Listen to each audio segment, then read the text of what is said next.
Hello and welcome back to this channel. Today I want to go over a new book that I'm reading, also by Tolkien, get back into the current book I'm reading and talk a little bit about Lothlórien.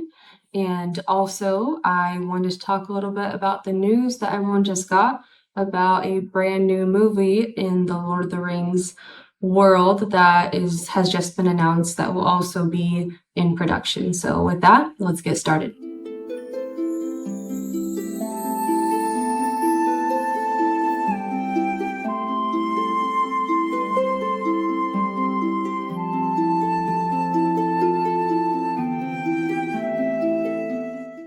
All right, so the new book that I just picked up that I've never read before is called The Children of Húrin.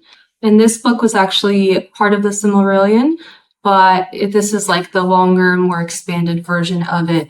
It is said to be more sad than The Lord of the Rings, but at the same time also deeply beautiful and philosophical and emotional. So I'm excited. I read the Silmarillion a while back. I don't remember the details of this story. But yeah, I'm about a chapter in and I'm looking forward to reading more of it. So in the book, I'm at the part where they're about to leave Lothlórien. So they've already met the Lord and the Lady Galadriel. And I just wanted to read, this is basically right after they see Gandalf fall into the darkness, they see him die, and so they're all very much grieved and disturbed and just not doing super well. And so this was kind of the perfect transition for them to go, the perfect place for them to go to after such a traumatic event happened, because they're able to just get refreshed from everything that Lothlórien is. It's this perfect world of the elves that hasn't been tainted by evil and is perfectly safe, so they can finally get some rest there and or as much as they can after the event. But I just wanted to read a part that I thought was really beautiful and just a good image of what Lothlórien is like. They remained some days in Lothlórien, so far as they could tell or remember. All the while they dwelt there, the sun shone clear, save for a gentle rain that fell at times and passed away, leaving all things fresh and clean.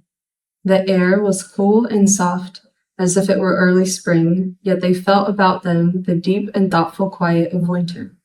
It seemed to them that they did little but eat and drink and rest and walk among the trees, and it was enough.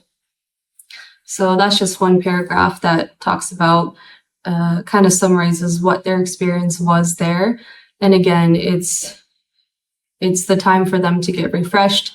Obviously, their journey is not over, and it's a place where they can regain some strength, regain some hope, speak to wise elves and get their guidance and direction.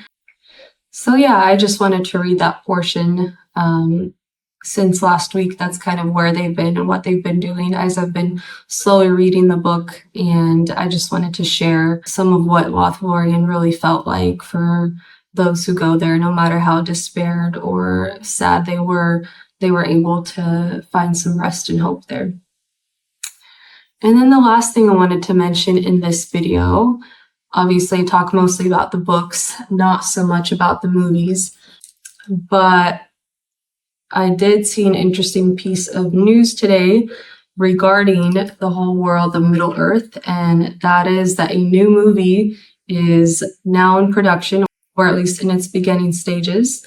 And the movie is called Lord of the Rings: Shadow of the Past. Obviously, Hunt for Gollum is coming out, I believe, end of next year. And then this is the movie that will follow that one.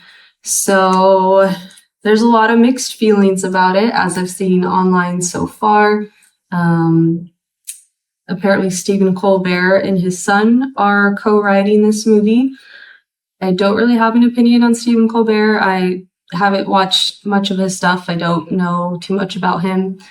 Obviously, Peter Jackson trusts him, but I don't know. I think the one thing that does excite me about, like, if they actually stay true and faithful to the book and Tolkien, is it's supposed to cover a good chunk of chapters that the movie totally missed, totally didn't really go over from the beginning of the Fellowship of the Rings. And so I believe it starts with 3 is Company, that chapter, which is chapter 3, and then it goes on for another, like, I want to say 8 chapters or so. The reason I'm excited for this, again, if it stays faithful and true and everything to the book, is I mentioned actually in my previous earlier videos that the movie left so many plot points out, like very long scenes that took place in the book, entire, things that happened in the book that just are completely missed in the movies, entire characters that are completely missed in the movies.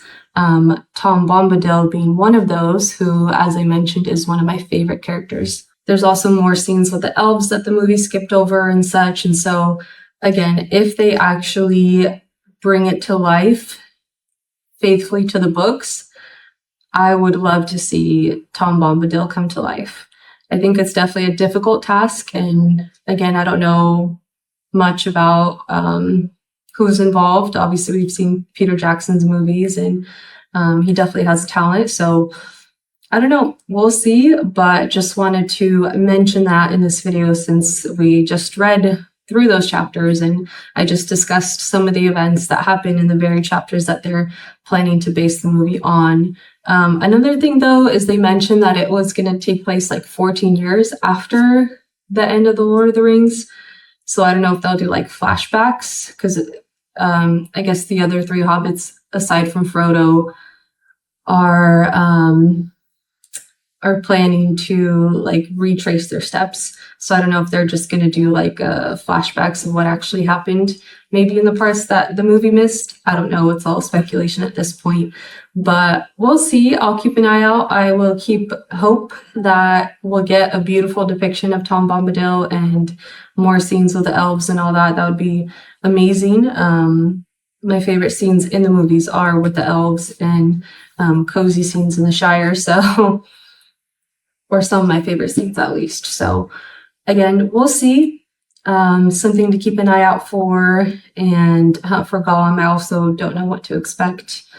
I'm disappointed that it's looking like Viggo Mortensen won't be the Aragorn in those movies, but that's just my opinion. I think Viggo played his role perfectly in Lord of the Rings.